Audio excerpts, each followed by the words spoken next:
Well, good morning, everybody. We are back, and today we're going to be talking about precipitation types, and that's pretty fitting because at the time of this recording, Minnesota is experiencing a mixed bag of precipitation. So we're going to be talking about all the different types of precipitation, especially during the wintertime anyway, that we can expect around here. Excellent.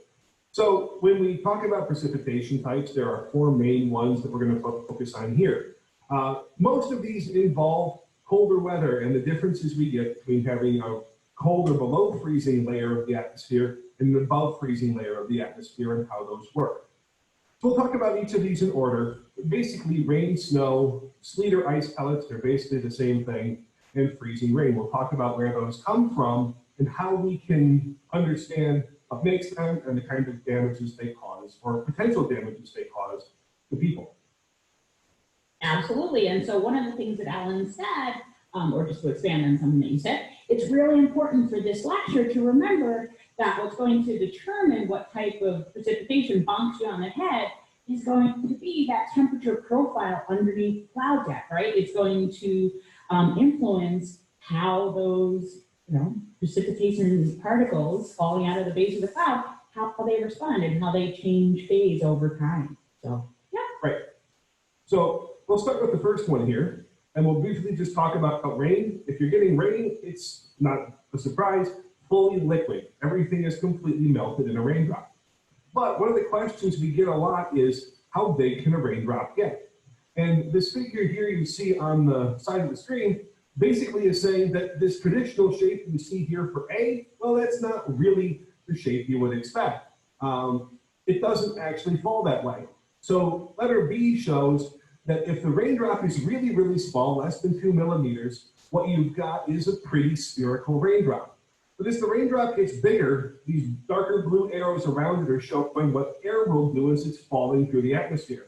So the raindrop actually flattens out at the bottom as it gets to C and then closer to D size, till it takes more of a hamburger bun shape. But if the raindrop gets too big, bigger than about 5 millimeters or so, the drag that comes up here in the middle of the raindrop, that force of the air will actually cause the raindrop to split like you see here in E. Even though people talk about really huge raindrops, they never really get bigger than about 4 or 5 millimeters in practice. Yeah, and remember, the title of the song is Raindrops Keep Falling on My Head, not Teardrops. So that's how I remember that they're not actually teardrops. There you go. All right, you get the next one. You're the more snow fan than me. Oops. If I could work this, there we go. Yay. All right. So being here in Minnesota, we're pretty familiar with this next type, right? The solid form of precipitation, or, one of the solid forms of precipitation, snow. So snow is what happens when the precipitation falling out of the base of the cloud falls into a temperature profile which is below freezing, all the way down from the base of the cloud down to the ground. And depending on the temperature, actually, the colder it is, the more different the appearances of the snowflakes can be. So as it says up there, they can take on lots of different shapes and lots of different sizes. But the key thing to remember here is that this is completely frozen precipitation all the way down. Right.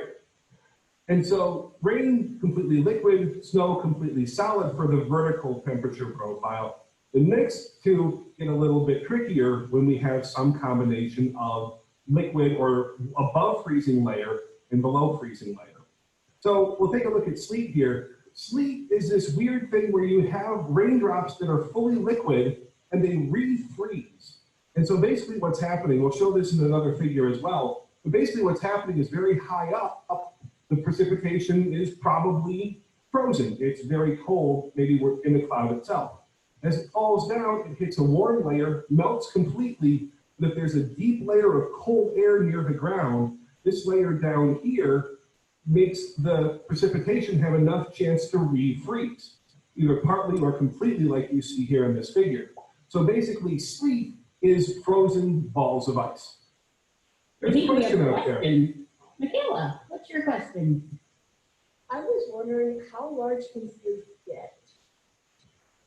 ginormous. No, it can't actually get ginormous, right? So you're never going to see sleet the size of very large hailstones or anything like that. Because remember, excuse me, if you remember what Alan just said, sleet forms when you have the frozen precipitation falling out of the cloud deck, melting down into a raindrop size, and then refreezing. But if you recall from a couple slides ago, raindrops can't get that big before they become unstable and break apart, right? So our sleet pellets that we see are never going to approach the size of large hailstones because of that. And also they form very, very differently, right? Hailstones are associated with updrafts and lots of random motion within a thunderstorm, which we'll talk about later. But so completely different formation mechanisms, and yeah, as Alan said. Perfect. All right. Great. You're going. I'll let you do the freezing rain part too. Ooh, awesome. All right. Ah, sorry. All right. So the next type, this is probably, you know that you're not supposed to have your favorites, right? This is probably my least favorite type of weather, especially if you're driving in it. So freezing rain is rain, it's precipitation that falls out of the base of the cloud into a warm layer. It stays liquid for a long ways down, but at the surface, at the ground level, the temperatures are well below freezing. And because the temperatures are well below freezing at the surface, anything that liquid hits freezes on contact. So it's an instantaneous sheet of ice. And the problem with precipitation like this, with freezing rain like this, is that when it sticks to a surface, it doesn't fall off immediately, right? And so it can accumulate and accumulate and accumulate these layers of frozen rain on these surfaces and really weigh those surfaces down. Those surfaces are not only treacherous to drive on, right? So if this is a sheet of ice on the highway, you don't want to be driving on this, but it can do things like break down power lines and break off branches of trees. And so it can be a very, very dangerous form of precipitation, especially if you're not prepared for it. Right. And the other place this becomes a real problem is for aviation. If you get too much freezing rain, or this even happens with a plane flying through a cloud, if you change the shape of the wing, you change the ability for lift. So freezing rain events are a big, big deal in the aviation industry. Sleet is dangerous, but it's almost like crunchy snow. There's a little bit of traction to it. Freezing rain is exceedingly dangerous. So this, and as you'll see in the next slide, when we talk about how the different formation methods work, it's not a big difference between getting a sleet layer or a freezing rain type profile. Yeah. All right. So here's what we got.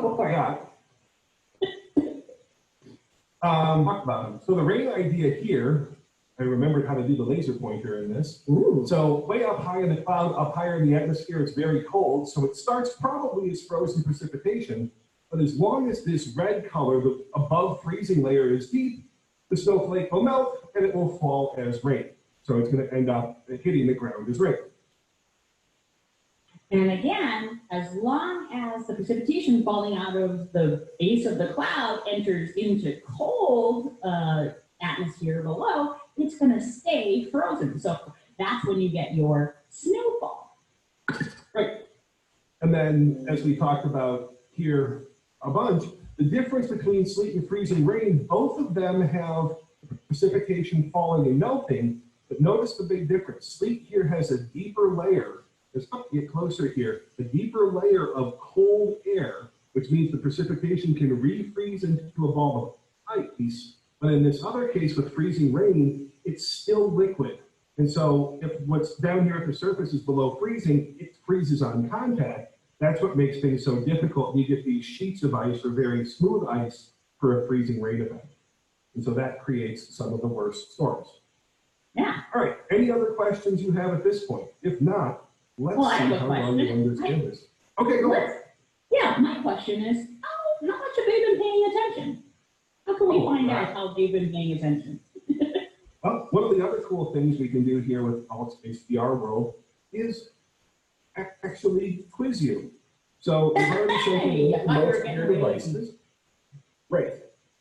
You should be able to respond to this poll here. So the question, just in case you can't see it, is if the entire air column is below freezing, right? The most likely precipitation that you're going to get that's going to bonk you on the nose, or it's going to pile up in your driveway is what? You got a choice from freezing rain, sleet and ice pellets, or snow. So go ahead and lock in your answers. All right, we've got a few of them. Let's see how everybody did here. I will lock the result. Hey, you're making a tornado with your hand. I am making a tornado with my hand. I have to use my phone for controlling the app right now. So everybody thinks the answer is snow. Good job, and it guys. turns out that is correct. All right, let's try the next question. This one's a little trickier.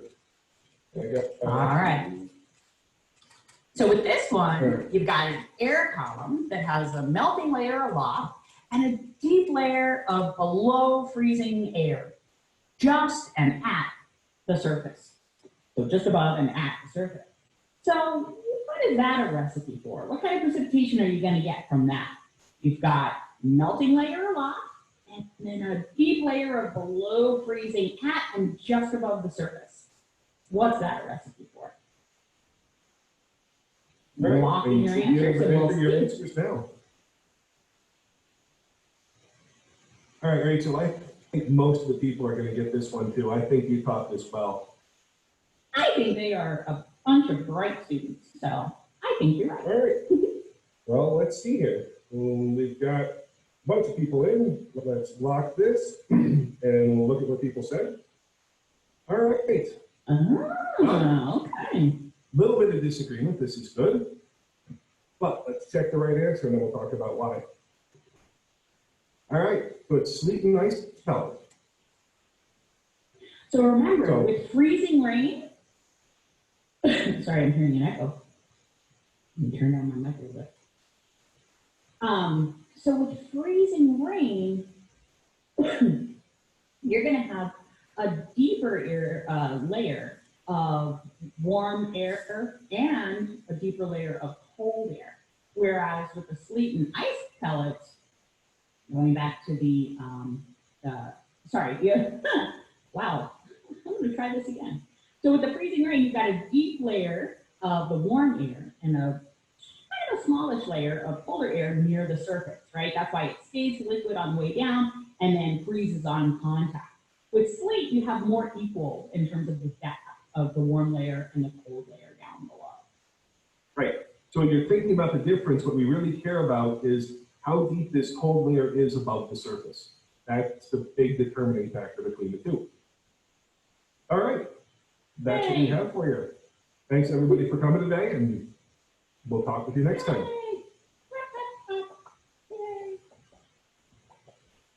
All right. Cool. Oh, there we go. Thank you, everybody.